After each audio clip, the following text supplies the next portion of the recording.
In a stunning political development, Director of National Intelligence Tulsi Gabbard dropped a bombshell when she told the public and released documents that the Russia collusion was a hoax all along.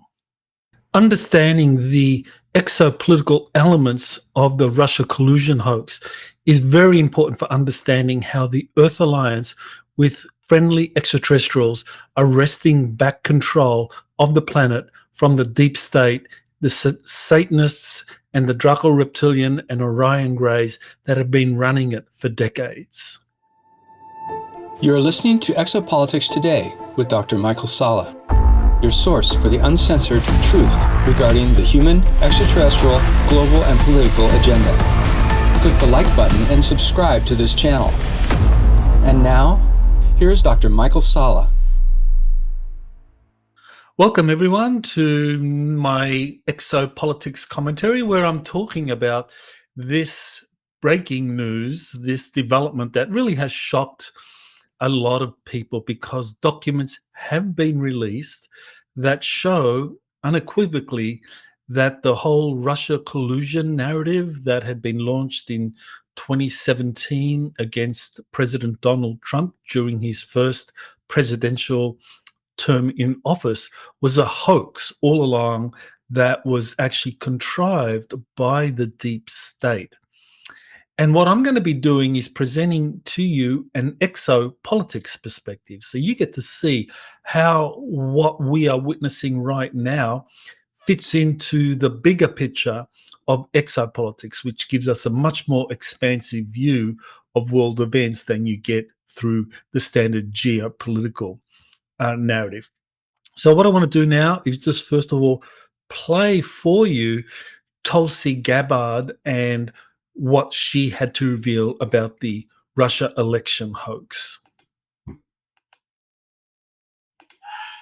For many shocked by the outcome of the 2016 election, one theory on how it happened seemed to prevail. There should be no fuzz on this whatsoever. The Russians interfered in our election during the 2016 cycle. Charges of election interference by Russia were explored by Congress, Special Counsel Robert Mueller, and Special Counsel John Durham.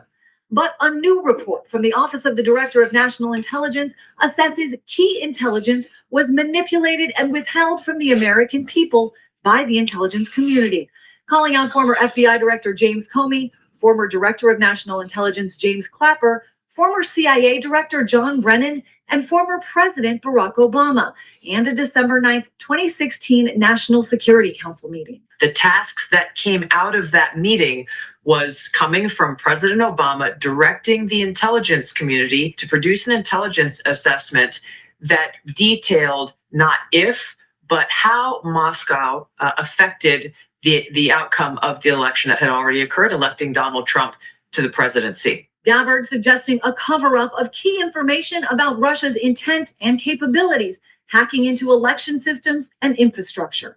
But these just declassified documents detail what was said at the time, that foreign adversaries do not have and will probably not obtain the capabilities to successfully execute widespread and undetected cyber attacks. Cyber attacks that... All right, well, there you get the kind of news report that Gabbard was a part of, where she is shown describing the kind of process by which there was this Russia collusion. And there was a diagram that was shown, and I'm going to kind of talk a little bit about that diagram with you now and just go over it, because it gives you an idea of what actually happened. That first there was intelligence assessments by the Office of the Director of National Intelligence, and those intelligence assessments, starting off with the presidential daily briefing and other documents, basically concluded that Russia and criminal actors did not impact recent US election results by conducting cyber attacks on infrastructure. So that was the intelligence assessment. And then you had Donald Trump winning the 2016 election. So you have this intelligence assessment that happened around the time Trump Trump won, both before and after. And then on December 9, so this is a month after Donald Trump was elected president, so that was in November 2016. So on December 9, there was a secret Russia meeting where President Obama, Director of the FBI James Comey, and the Office of Director of National Intelligence James Clapper actually met to plan the Russia hoax. So on December 8, POTUS briefing pulled. So this was the presidential daily briefing that said unequivocally that Russia did not interfere in the 2016 election, but that was pulled and never returned. It was just buried somewhere. And then the next day, Obama gave an order. The intelligence community begins outlining new assessment to claim election was hacked. So there's a presupposed, or there's an assumption here that the election was hacked, and the intelligence community had to find data proving that, showing that that's what happened. And then there were deep state leaks. So they began leaking select documents to the media to spread the fake news. So you have news from NBC, the Washington Post, New York Times, the deep state media assets. And so there was a fake weaponized assessment, suppressed prior intelligence showing Russia lacked intent and capability to hack the 2016 election. So that was the official assessment, but there was a fake assessment saying that Russia did indeed hack it. So then you have the whole Russia hoax. So that's the kind of flowchart of the events that occurred with this whole narrative that the Russia collusion was happening and that Trump was elected only because Russians under President Putin wanted him to be a part of that, for Trump to become the president of the United States. So now we have to ask ourselves, what is the exopolitics element in the whole Russia collusion hoax? Well, this is where we need to look at what it was that President Putin stood for as president of Russia around the time Trump won the election or ran for the presidency around 2016. So Putin was very much on the record saying that the West is run by Satanists. So this is what Putin had to say. There's a video here, it goes for a minute, where Putin spells out his view that the West is actually promoting Satanism, and says that it's that the West is putting out this perverted religion, Satanism, while he's praising Russian values. So traditional Russian values are emphasized. So you can listen to Putin in his own words. Of course, it's in Russian, so I'm not playing it for you. But it's pretty clear that Putin regards the West as being run by Satanists. So what does that mean? I mean, are we talking about people that don't have any kind of values, or the opposite to Christian values? I think what he's really talking about here is that that's a code word for the deep state control through Draco reptilians and the Fourth Reich that practice satanic ritual abuse. And so this is something that has been known for some time, that there is this deep state where you have all of these senior level bureaucrats or officials. So in this case, with the Russia collusion hoax, that would include Obama, Brennan, Comey, Clapper, James Clapper, those people, they would all be regarded as kind of like deep state actors. But behind the scenes, you have even more powerful groups that are pressuring these deep state actors. And this is where we get into the exopolitics field, because this is where you start to find out that there's this Draco reptilian presence, and also a Fourth Reich presence, and that especially when it comes to the Draco reptilians and those that are kind of beholden to those extraterrestrials, they practice satanic ritual abuse. And what happens is that these Satanists, and here you can consider these Satanists being deep state operatives who are minions of the Draco reptilians and of the Fourth Reich, compromising political figures in honeypot operations using children. And that's where you get people like Jeffrey Epstein coming onto the scene, whose job was to create these honeypot situations where you could then have prominent political figures blackmailed to do whatever it was that they wanted them to do.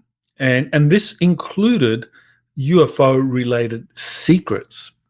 And so this is something that was brought to the public's attention by Dr. Eric Weinstein, who is a Harvard graduate and was involved with Harvard's mathematics department for some time, running their graduate program.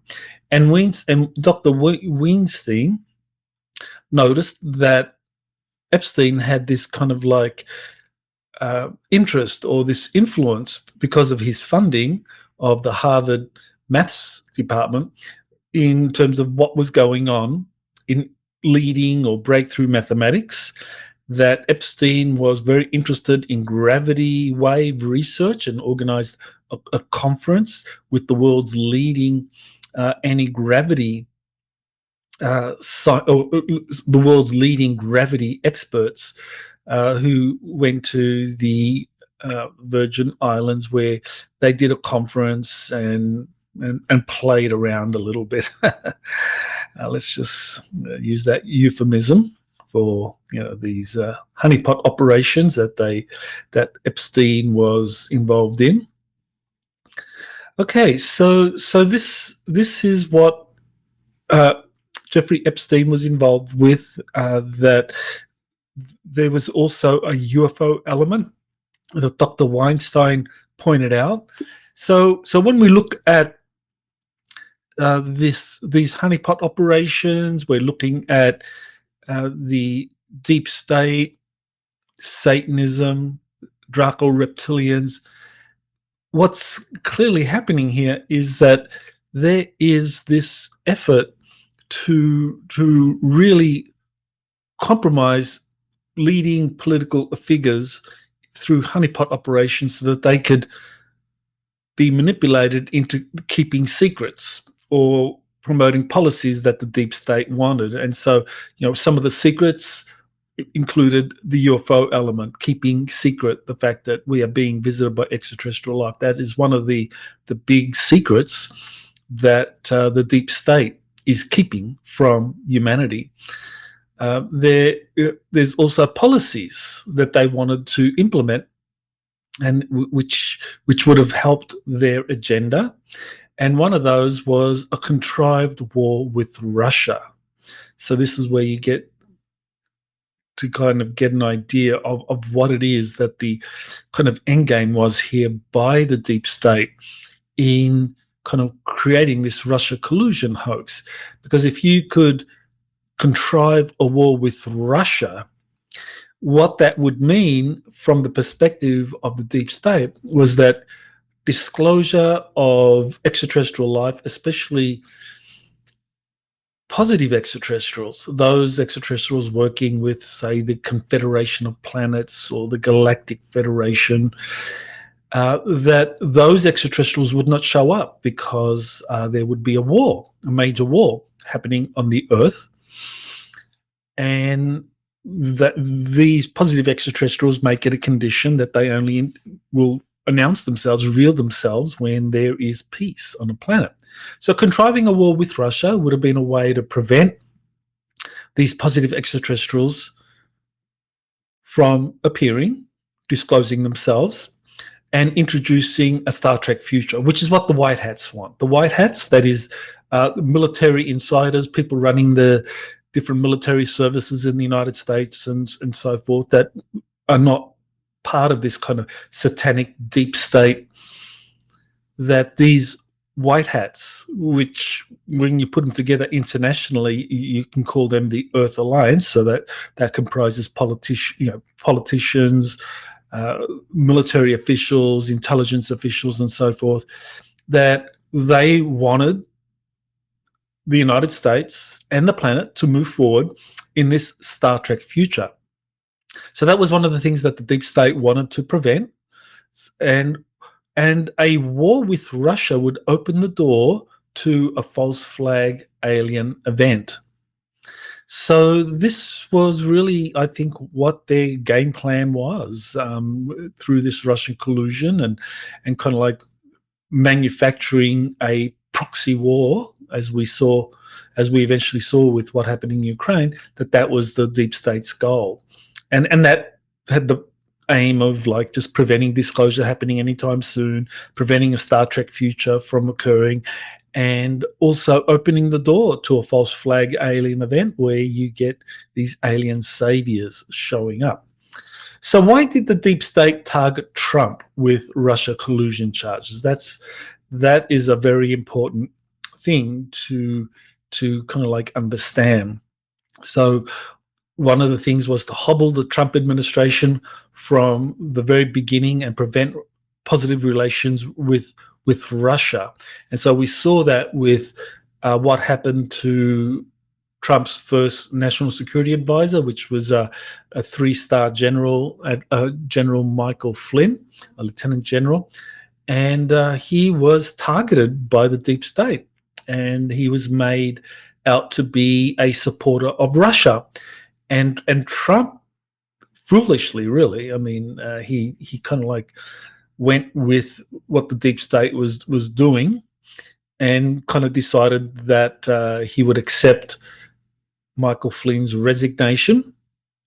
And so someone who actually knew how the intelligence process worked, because Flynn was a former director of the Defense Intelligence Agency, that kind of knowledge would now be denied to Trump, and the people placed at the head of the different intelligence communities, they would be kind of like easily manipulated by the deep state. And so what it was that really was the kind of like end game, or what the deep state really wanted to do, was to create war with Russia that would fulfill this kind of Gog and Magog end times prophecy that a lot of evangelical Christians believe, and you kind of find echoes of that in Islam, the kind of final days, the arrival of the Mahdi, the return of Isa or Jesus. And so the deep state was going to use this kind of manufactured war with Russia to create a Gog and Magog end times war, and topping all that off with an alien salvation event where aliens would be the ones that would actually be saving humanity. So why was Trump so intent on having good relations with Russia and stopping a Gog and Magog end times war? So this is something I wrote an article about. Did Trump stop the Gog and Magog war when he intervened in the latest kind of escalation of the Israel-Iran war? And this article, it's actually it's a commentary, and I present the elements of this Gog and Magog end times war being planned as far back as 2001 when General Wesley Clark went to the Pentagon and found out, to his surprise, that there was a plan to attack 7 Middle East countries. These would be Iraq, Lebanon, Sudan, Somalia, Libya, Syria, and eventually Iran. That Iran would be the last one. And as we now look back at what Wesley Clark revealed, we now know that in fact that this was conducted, that this is what actually happened, that you did have a succession of manufactured wars. Now, in this commentary here, I talk also about the city of London being involved, that there was something called the Anglo-Saxon Plan, and that was developed back in 2005, which outlined an end times war that would lead to the loss of millions of lives in the Middle East through the use of nuclear weapons. So this was a plan hatched back, going all the way back to 2001, 2005, where there would be a manufactured Gog and Magog end times war as a result of bringing about the end or the collapse of 7 Middle East states. And that would lead to a war involving Israel and the use of nuclear weapons in the Middle East. And so this could well have turned into a situation where, if the war with Iran had continued, and Israel was suffering a lot of damage as a result of Iranian missile strikes during the after Israel's preemptive attack on Iran, that if that was allowed to continue, Israel would have reached an existential crisis. And I think most geopolitical experts would say that that's when they would actually use nuclear weapons. And they would have used that against Iran on the basis that Iran's missile attacks were threatening the future existence of Israel as a nation state. So that's would have been the justification. So Trump knew this. I mean, Trump was working with the White Hats, with the Earth Alliance, and he knew what the deep state plan was. And the Prime Minister of Israel, Benjamin Netanyahu, he launched his preemptive attack on June 13 of 2025 with the full knowledge that this would be something that would likely involve the kind of US coming into this conflict, or if not, then Israel would have eventually been compelled and could have justified the use of nuclear weapons. Because I think that's most of the geopolitical commentators that have talked about the Israel-Iran conflict were saying that what had happened after about a week of fighting, after a week of tit-for-tat escalations and attacks, Israel was reeling from the Iranian missile barrages, and they weren't able to stop them. That too many missiles were getting through and were destroying Israel's infrastructure. That well over 30,000 structures were destroyed by Iran. Now think about that. That's something that has been confirmed in subsequent reports from Israel concerning the rebuilding of structures damaged during the war with Iran, and there would have been a permit. Permits are required to rebuild anything or build anything in Israel. So Israel was suffering tremendous damage as a result of the Iranian attacks, and many geopolitical commentators were saying that if the war continued, Iran would have asserted its upper hand, would have continued to pelt Israel with these missile barrages. And I think at some point Israel would have used nuclear weapons, thereby setting off this kind of Gog and Magog end times war. So I think that was the plan.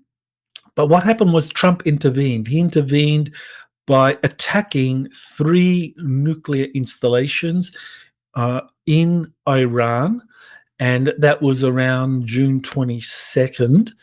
He attacked those facilities. He gave Iran advance warning because Trump didn't want this war to escalate by having Iran attack US facilities in the region. And so he gave the Iranians advance warning saying, hey, we're going to bomb these 3 facilities, get your people out, and whatever you deem necessary over the next several hours. And so that's what happened.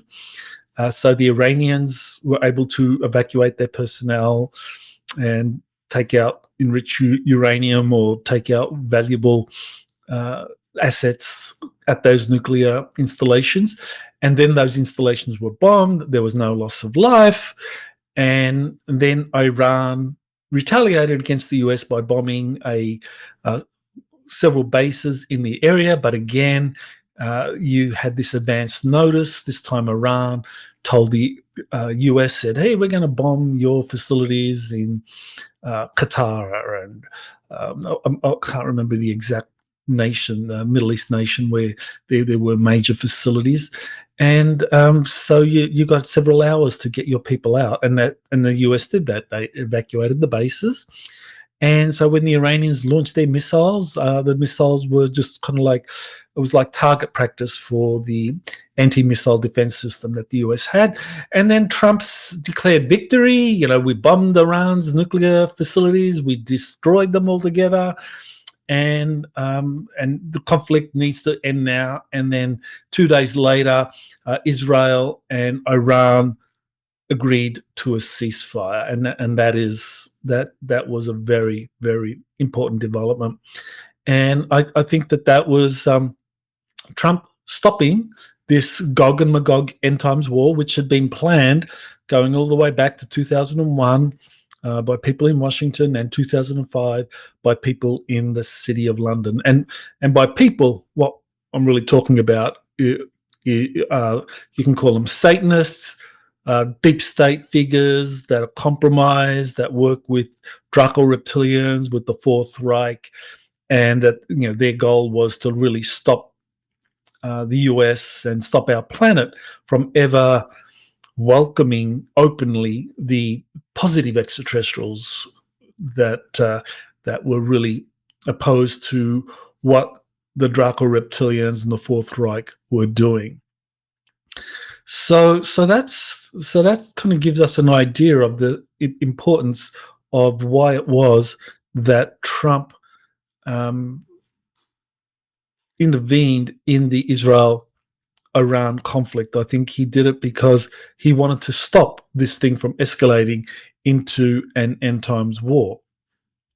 Now, why else would Trump have been targeted by the deep state, both during his first administration and during the current administration? Well, I think to kind of like understand this, we need to go to this information that Donald Trump was approached by a group of generals prior to him running, that there were a group of generals that approached him. And people, there have been researchers that have described this, Gene Decode, Jerome Corsi, 107, and several others have all talked about this, that Trump was approached to run by these military people, senior military officials, generals, and that they were supporting him in his first administration. So here you have an article I wrote back in 2018. And of course, that's when the QAnon movement was in full bloom. And of course, people were speculating that QAnon actually was not a hoax, that it actually represented real-time intelligence being dropped by the military intelligence community that was working with Trump, and that they had recruited Trump to run for president to prevent a coup d'etat. Now, what in the world did they have in mind? Well, a coup d'etat was because there was a view that the Obama administration was actually threatening the continued existence of the republic, of the American Republic. So this is where we have to ask ourselves, well, who did these generals represent? I mean, they approached Trump around 2014, 2015 and say, we need you to run, because if you don't run, we're going to have to stage a coup d'etat against the Obama administration, and we don't want to run that risk, otherwise there could be civil war. So why did they want to do that? Why did these generals want Trump to run for the presidency so that they wouldn't have to launch a military coup and depose the Obama administration? Who did these generals represent? Well, this is where we've got to go back a little bit into history, especially the exopolitics history. So this is where we got to go back to the 1950s, when President Dwight D. Eisenhower understood that the Majestic 12 group, which was set up to run UFO ET related projects, that had been taken over, infiltrated by these Satanists, by these people that were allied with the Draco Reptilians and the Fourth Reich. And we're talking about the Germans operating out of South America and Antarctica. And they had built a very powerful secret space program. So what happened was that President Eisenhower decided to create a safety valve where he would set up an elite group within the US Marine Corps that would respond, that would actually, whose responsibility was to monitor black operations involving extraterrestrial life and technology. And if the running of those black projects at any time threatened the future existence of the Republic, of the American Republic, then it was up to this kind of like special section, or this group of generals within the US Marine Corps, to intervene if it became necessary. So was that real? Was that in fact what happened? Well, I think when we look at President Eisenhower's famous farewell address, where he talks about the dangers of the military-industrial complex, then we get an idea of exactly what it was that Eisenhower was warning about. So what I want to do now is play this for you, because I think it's a very important thing to listen to just kind of get an idea of what it was that Eisenhower was really warning the public about.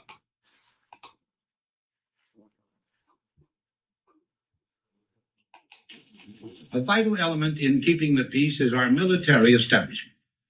Our arms must be mighty, ready for instant action, so that no potential aggressor may be tempted to risk his own destruction. Our military organization today bears little relation to that known of any of my predecessors in peacetime, or indeed by the fighting men of World War II or Korea. Until the latest of our world conflicts, the United States had no armaments industry. American makers of plowshares could, with time and as required, make swords as well. But we can no longer risk emergency improvisation of national defense. We have been compelled to create a permanent armaments industry of vast proportions. Added to this, 3.5 million men and women are directly engaged in the defense establishment. We annually spend on military security alone more than the net income of all United States corporations. Now, this conjunction of an immense military establishment and a large arms industry is new in the American experience. The total influence, economic, political, even spiritual, is felt in every city, every state house, every office of the federal government. We recognize the imperative need for this development, yet we must not fail to comprehend its grave implications. Our toil, resources, and livelihood are all involved. So is the very structure of our society. In the councils of government, we must guard against the acquisition of unwarranted influence, whether sought or unsought, by the military-industrial complex. The potential for the disastrous rise of misplaced power exists and will persist. We must never let the weight of this combination endanger our liberties or democratic processes. We should take nothing for granted. Only an alert and knowledgeable citizenry can compel the proper meshing of the huge industrial and military machinery of defense with our peaceful methods and goals, so that security and liberty may prosper together. Okay, so there you have President Eisenhower and his famous warning against the dangers of the military-industrial complex. And he was talking about much more than just the armaments industry, lobbying Congress for more missile contracts, for more airplane, warship contracts. It was much more than that. It was, in fact, that the covert, most highly classified projects involving the reverse engineering and development of extraterrestrial technologies, that those projects and the groups running those had gone rogue, that they had become so powerful that even a sitting president such as Eisenhower had to resort to extraordinary lengths to be able to kind of like find out what was going on.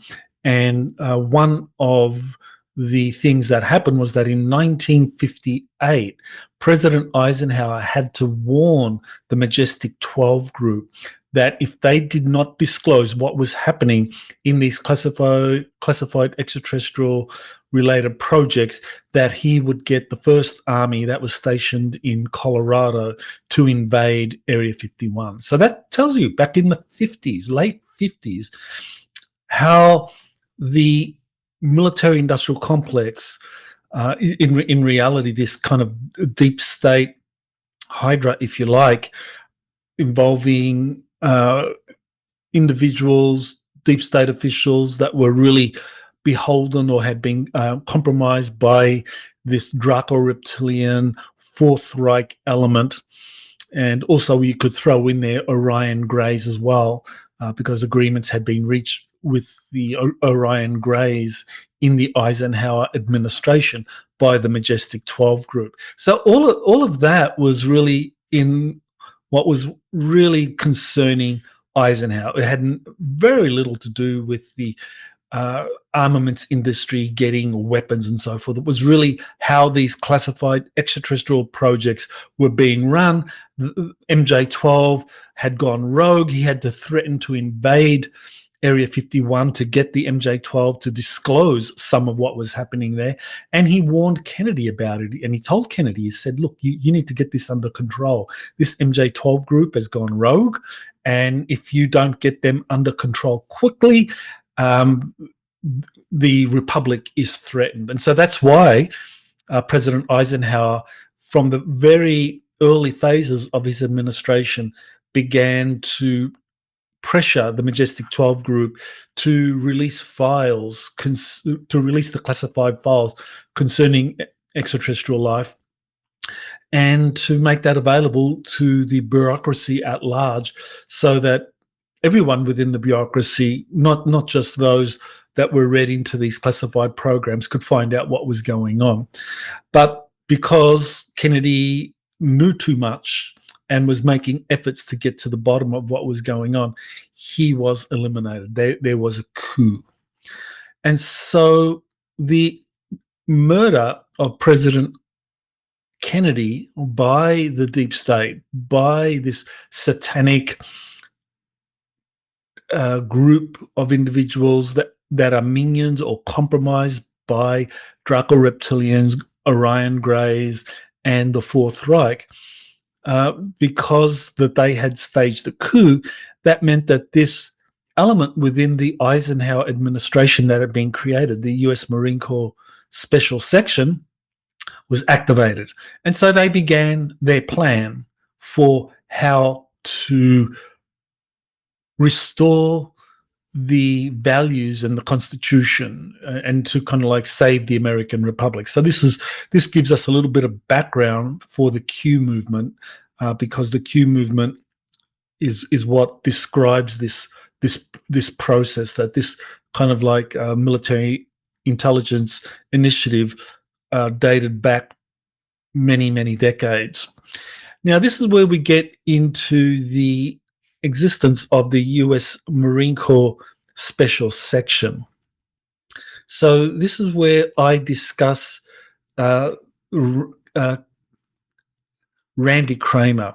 Now, Randy Kramer, I was the one that broke the story about Randy Kramer. At the time, we did a 4-part series that came out, and he just used the pseudonym Captain K. So we went out, we did a series of interviews with Randy Kramer, and he talked about being a super soldier and spending 17 years on Mars as a super soldier, and then 3 years in space as a pilot, flying diplomatic missions and providing cover for diplomats and so forth.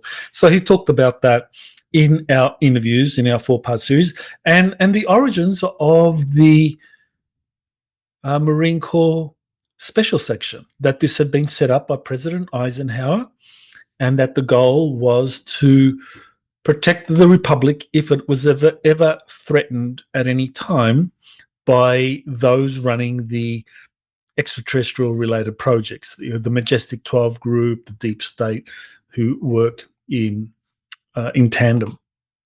Now, another source that I've interviewed and brought out was Michael Gerof, who actually served in the US Marine Corps and also served as a Green Beret, and eventually became a international policeman.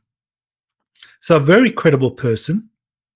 And he also describes being recruited by the US Marine Corps into a secret space program.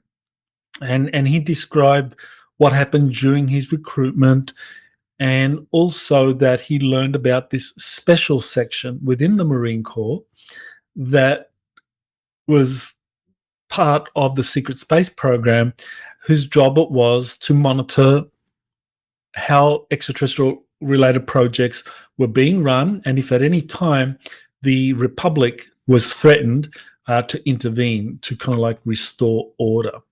So that was Michael Gerof. I've done a number of stories on him as well as Randy Kramer. If you just go to my website, exopolitics.org, you just enter their names and you'll see links coming forward. Now, this is where we also get Laura Eisenhower, who I just did an interview with, and she's been doing a lot of research herself to find out what happened during the Eisenhower administration, and her research has shown that President Eisenhower was tricked and manipulated by the Deep State, by the Majestic 12 group, by the minions of these different extraterrestrial negative groups, and the Satanists. I mean, they're all kind of working, collaborating together, and that he was manipulated. And so agreements were reached during his administration that he didn't necessarily approve or even was a part of. But Laura has also found a source, other sources that she says also validates the creation of this special group within the US Marine Corps that would step in to save the Republic when these extraterrestrial related projects had gone awry and had gone rogue. So that was Laura Eisenhower's kind of like research into this group that had been set up by President Eisenhower because of the rogue operations of those organizations that were running extraterrestrial related projects in the United States. So now let's kind of fast forward to the Obama administration. So what was happening during the Obama administration? And you could even go back a little bit earlier to the Bush administration, because the Bush administration was doing this as well. So it's not just that Democrats are somehow beholden to the deep state. You also, the Bush administration, that's George W. Bush, that he was also part of this plan to create a Gog and Magog end times war. So what was happening during the Bush and Obama administrations was that the American Republic was under dire threat due to the growing power of the deep state that planned to bankrupt the United States in endless wars and loss of its manufacturing industry. So that was something that happened under the Bush administration. You have the wars in Iraq, and you have the wars that were happening in Libya and so forth. That actually, the Libya war that happened under the Obama administration. But that Wesley Clark plan of attacking 7 nations, that began to unfold during the Bush administration with the attack against Iraq. And then you had Somalia and the whole list. And that also spilled over into the Obama administration when Obama decided to attack Libya, remove a kind of functional Libyan state that was very profitable and very peaceful, and replace that with a chaotic, failed state, which is what happened.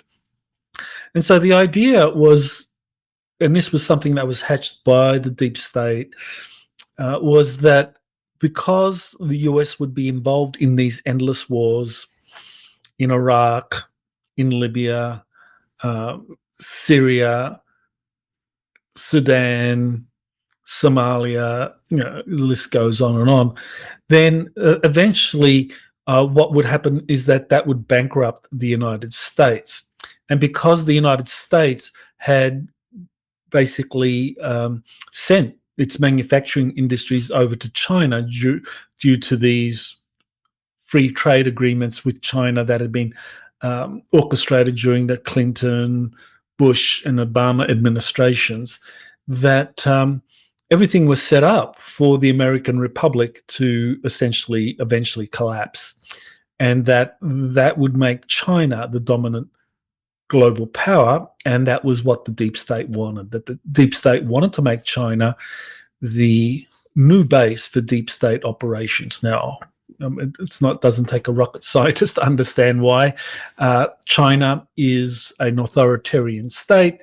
It's a very heavily a top-down political system, whereas in the United States you have power dispersed between the legislature, between the judiciary and the executive office, and then you have the state powers and decentralization with counties and so forth, and sheriffs, and so all of these have power under the Constitution and just can't be overridden by a dictatorial central government or dictator operating at the top. But in China, you don't have those problems. So the deep state was very happy with making China its new base of operations, bankrupting the United States through endless wars, ensuring that the US lost all its manufacturing industries to China.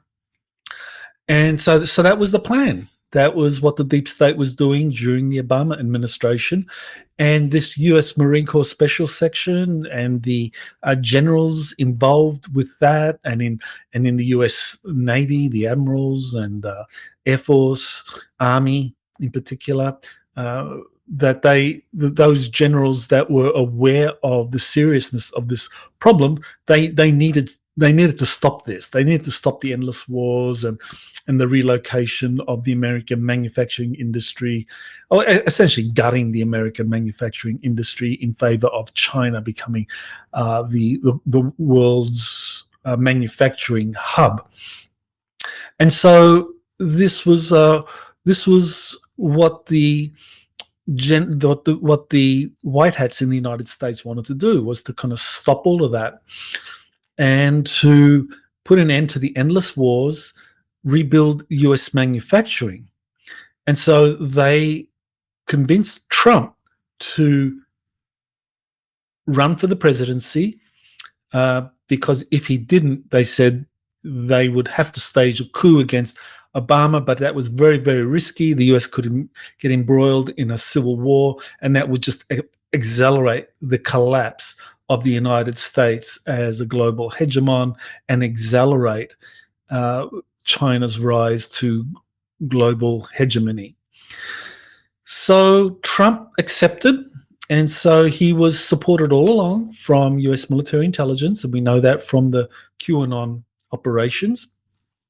And more importantly, Trump was working with positive extraterrestrials. The Galactic Federation, we know this from Professor Haim Eshed. Eshed has revealed that Trump was aware of this, of this organization, and that they wanted to move forward with disclosure. There was also a briefing about Nordic extraterrestrials, friendly extraterrestrials that Trump had, and that was something that was confirmed by David Grush. And more recently, we learned through an Italian newspaper called L'Espresso, which is a mainstream Italian newspaper, so they wouldn't publish this if it wasn't something that the White Hats wanted leaked. And this is part of the Earth Alliance. So Italy, under its present government, Giorgia Meloni, who is the Prime Minister, are part of this Earth Alliance that are wanting to expose and remove the deep state and these corrupt elites that are being compromised by Nazis, by reptilians, by Satanists, and these grey extraterrestrials. So what happened was that La Stampa, no, it wasn't La Stampa. It was another Italian newspaper. Its name escapes me at the moment. It'll come back to me at some point. But essentially what this newspaper report was saying was that Trump had been briefed about Project Preserve Destiny, which was something that a former US Air Force US Air Force electronics specialist, Dan Sherman, was aware of, because he was assigned to the National Security Agency, where in addition to being an electronics communications expert in a classified program that was overseen by the NSA, he was also an intuitive communicator for an even more highly classified communication program with extraterrestrials, grey extraterrestrials that were abducting US citizens all over the country. And so he learned all about that. So that was another extraterrestrial related project that Trump learned about during his administration. So this now takes us to what is going on right now. I mean, what we see with Tulsi Gabbard's disclosure of the Trump collusion hoax and its origins tells us that key players in the deep state, that is President Obama, President Biden, John Brennan, the former CIA director, James Clapper, the former Office of the Director of National Intelligence, and James Comey, the former director of the FBI, that these are people that are likely going to, at the very least, be investigated or called before Congress to report or arrested. And that would actually lead to the collapse of the deep state if these individuals are arrested and removed from power. And because they are key actors in the deep state, which is following the marching orders of the negative extraterrestrials and the Satanists, and they are wanting to kind of like escalate this war with Russia. I mean, it was manufactured in February of 2022, when Ukraine was armed to the teeth. It had an army. It had the second strongest army in Europe, over 400,000 men that had been equipped with the latest NATO weapons and so forth, and they were ready to overrun these oblasts in the east, the Donbass region, Lugansk, and the Donbass oblasts, and they were going to overrun those in a lightning military campaign. And the Russians, because they have their own satellite surveillance systems, they knew this. They saw what was coming, and so they decided to intervene before the Ukrainians launched their blitzkrieg, which was modeled on Operation Storm, which was the Croatian military operation to basically do the same thing to Serbia in 1995, when these Ukrainian enclaves that were run by Serbian separatists were overrun by the Croatian army that had been built up by the US and NATO. And so they were going to do the same thing with Ukraine and the Oblast, but Russia said, no effing way we're going to allow that to happen. And so there has been a conflict, a military conflict with Russia ever since. It's been a proxy war when NATO has been basically fighting Russia through its intermediary or proxy, Ukraine. And so that happened throughout the Biden administration, and all of us know how the Biden administration gave the Ukrainians weapons and kind of like political cover to escalate, cross all the red lines that Russia had, and eventually begin attacking Russia itself in what are essentially terrorist strikes, because attacking Russian cities makes absolutely no difference to the ground operations in Ukraine itself, in the east, where the fighting is happening. This is just terrorism and trying to escalate the conflict so that NATO intervenes in a more direct way in this conflict. And the goal, as I've said earlier, is to kind of escalate this conflict so it would become a Gog and Magog end times war, that when you combine a war with Iran, with the kind of like events surrounding Ukraine, that would all spiral into this Gog and Magog end times war. But Trump is working with Vladimir Putin to restore relations and to end this manufactured war in the Ukraine. And they're doing it for a number of reasons. Of course, Russians, I mean, the last thing I want to do is kill fellow Orthodox Slavs. The Ukrainians and the Russians have very deep historic ties, and it really is kind of like in the American Civil War, the North and the South. I mean, there were people that were divided, families were divided, communities were divided by this conflict. Same thing in Ukraine. There's a lot of Russians fighting for Ukraine, and the Russians know this. That they don't want to kill their compatriots who were basically conscripted into the Ukrainian army, but which kind of helps explain why Russia has been so cautious in its operations.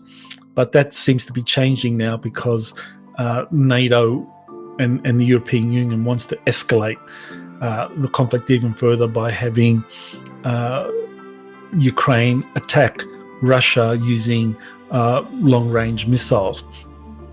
But Putin and Trump are working to bring that conflict to an end, because both of them are part of this Earth Alliance, and they understand that having peaceful relationships between the major powers on Earth is a requirement for extraterrestrial contact. So if we want the positive extraterrestrials to show up, to reveal themselves, and us being able to kind of like leverage that to be able to move into a Star Trek future, then we need to have peaceful relations. So I think this is why we are kind of like witnessing this move by the White Hats, by the Earth Alliance, in the Trump administration to expose the deep state. And I really wish the Trump administration all the best in being able to bring these deep state figures to trial and to curtail and to destroy the power of the deep state. So that's it for this Exopolitics commentary. Thanks for watching. I look forward to doing this again with you soon. Aloha.